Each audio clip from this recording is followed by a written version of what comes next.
Okay, the Berenstain Bears go back to school. We got this one from the library.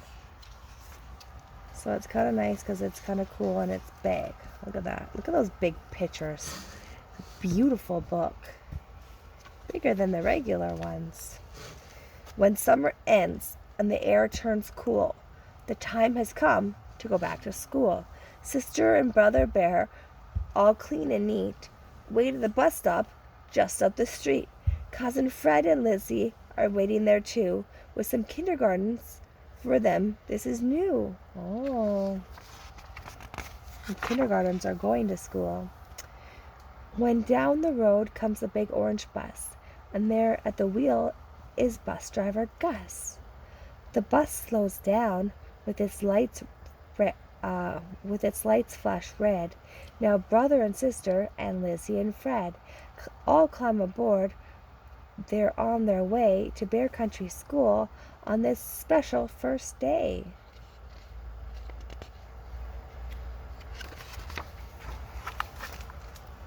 As they pass their house, cub sister and brother smile and wave to their father and mother. Down the sunny dirt road, waiting just up ahead, is Bear Country School, newly painted bright red. The classrooms are waiting for the day to begin. All the dust is polished and neat as a pin. The whiteboards are waiting for the whine and the screech of the markers wielded by teachers with lessons to teach. It's the first day of school for all teachers, too. One of the teachers is brand spanking new. Mrs. Polly is her name. She tries to stay cool, even though it is also her first day of school.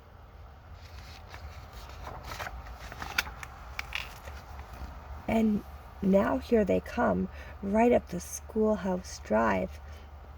The big orange bus are about to arrive. Now off of the buses, the cubs come a-pouring. Torrents of students all cheering and roaring. The schoolyard was empty, but the whole summer long, it's now alive with a noisy club throng. Cubs playing tag, cubs jumping rope, kindergarteners doing their best to cope. Yikes, the Too-Tall gang is headed this way to tease all the cubs who are smaller than they. Here comes Grismayer, who coaches the sports. Report to my office, Miss Grismayer snorts. The sound of the bell cuts all the noise of a whole schoolyard teeming with cub girls and boys. Cubs get into the line according to size, checking new backpacks and new cool school supplies. Nothing has changed as they march to the halls.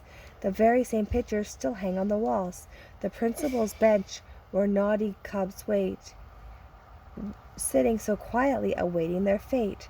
The sports trophy case is filled with prizes, gold cups and ribbons of various sizes.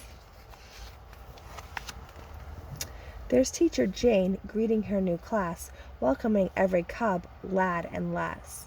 And all of our breath from one last game of tag, all cubs pledge an alliance to our country's flag. Then as she writes the lesson of the day, a stray of paper airplane flies the teacher's way. You know I've got eyes in the back of my head, says Teacher Jane to a naughty cub Ned. It's just possible that she may be had, but does she always know who's just being bad? Meanwhile, in grade 3, just up the way, Teacher Bob starts out this way. Third grade is hard, third grade is tough. There is no more easy first gradish stuff. There'll be geography and math and science, book reports, history, and self-reliance. Vocabulary words as long as your arm. Third graders listen to growing alarm. Gulp, says Brother Bear. Groan, says Freddie, both wondering whether they're really quite ready. The recess bell rings, hooray, hooray, out go the cubs to run and play. Hopscotch, dodgeball, king of the hill. How about queen, proposes Jill. I'll tell you what, sister says to Lizzie. Let's wind up the swings and let's all get dizzy. The bell rings again, there's work to be done. Through school is a challenge, but it also can be fun.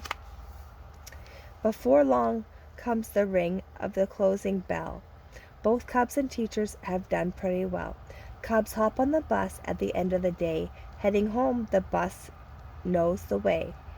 To the treehouse where Mama and Papa are waiting, off the bus comes the cubs, noisily celebrating. Says brother, we made it pretty good start. Look, says sister, I did this in art. How lovely, says Mama, our home sweet tree. After supper, some homework and a bit of TV. The cubs lay awake in their double-deck bed, both thinking about all the fun days ahead. There's so much to do, so much to know, so many ways to learn and to grow. So they lie awake thinking the first night about places to go and stories to write, about saving the forest and cleaning the air, about getting along with the fellow bear. They could dig up the bones and discover new creatures, save a whale and the condor. Hey, they may be teachers. But before very long, now they are dozing. Brother and sister's eyes are now closing. And so go to sleep. Sleep tight is the rule. The big day tomorrow is the second day of school. The end.